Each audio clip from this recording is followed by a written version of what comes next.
Hey guys, I was just gonna give you some quick thoughts that I had on the Ukraine-Russia conflict.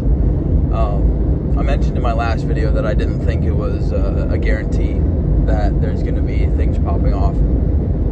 There has been a lot of signs that it's gonna go kinetic, as they say. And I don't discount that. I do think that there is a pretty high likelihood that it will. But still, in the back of my head, I think, there's a lot for Russia to lose should this become a proper conflict. I mean, they will almost certainly defeat Ukraine. But you have to think, even let's say they take a small region. They've got a better buffer between the West and Moscow. That's okay, but the converse to that is they could lose more of that land if it were to be an all-out war. And if they do take Ukraine, they've got essentially a permanent insurgency. I mean, the Ukrainians are some pretty tough bastards, and I don't think they're going to give up for at least, 3, 5, 10 years, multiple decades, who knows? They could resist for quite a while. And so it'd just be an extremely costly move for something that, and I'm not in the world of global politics. I'm not related to any politicians or anything like that, so I don't have that in my blood. I just can't see the benefit of taking a small buffer between you and your capital. I mean, don't get me wrong, I understand the importance of a capital city, but it's not like Moscow's on the fucking border.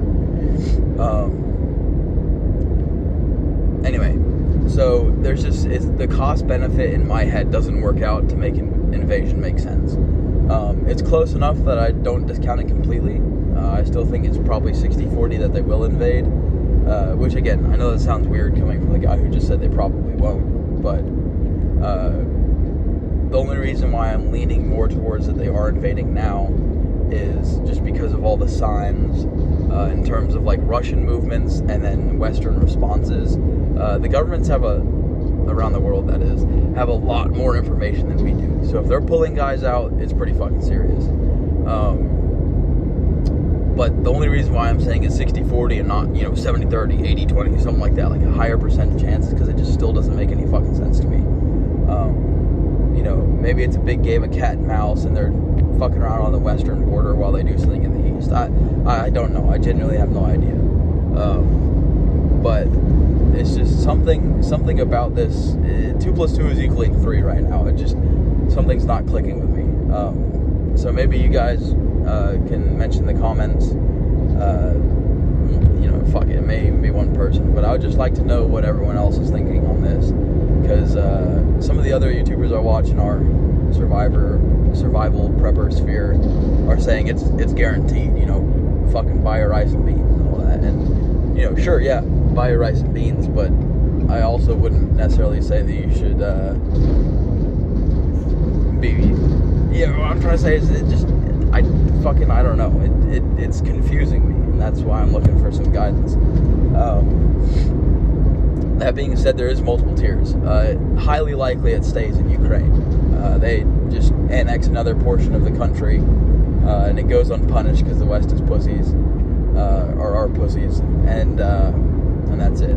Second tier, like one tier up from that, would be that NATO, or at least some of the European nations, get involved, and I can't predict how that would go, but let's just say the borders stay the same as they are now, or maybe Crimea goes back and forth, or whatever, maybe a little bit of change. Third option, which may seem like a larger leap, but is U.S. involvement, which would kind of imply NATO involvement. Now that's pretty much a guarantee for World War right there. The scary thing to think about is it's a very short leap in terms of, not necessarily in firepower, but in terms of, logical thinking. If America and NATO gets involved and it becomes a world war, it's highly likely, at least in my opinion, that nukes are going to fall. And I live around Nashville. I've always been pretty open about that, which isn't a nationally important city, but it is important in the sense that it's a very up-and-coming city, and it's a node, a nexus for trade. There's a lot of major highways go through here. I-40, I-65. So I mean, I'm sure a lot of you know those roads and don't even live in the area because they're just national roads, you know. But yeah, I mean that would cripple portions of the U.S. if those roads were taken out via Nashville being taken out. So that's something for me to consider. That is a thought that is present, but it's far in the back of my head again because you know, the series of events that leads up to that just isn't sensible to me. But something to keep in mind is that we don't live in a very sensible world right now. So prepare, be safe. Maybe bring some things up in the comments and let me know what you think. Thanks, guys. Bye.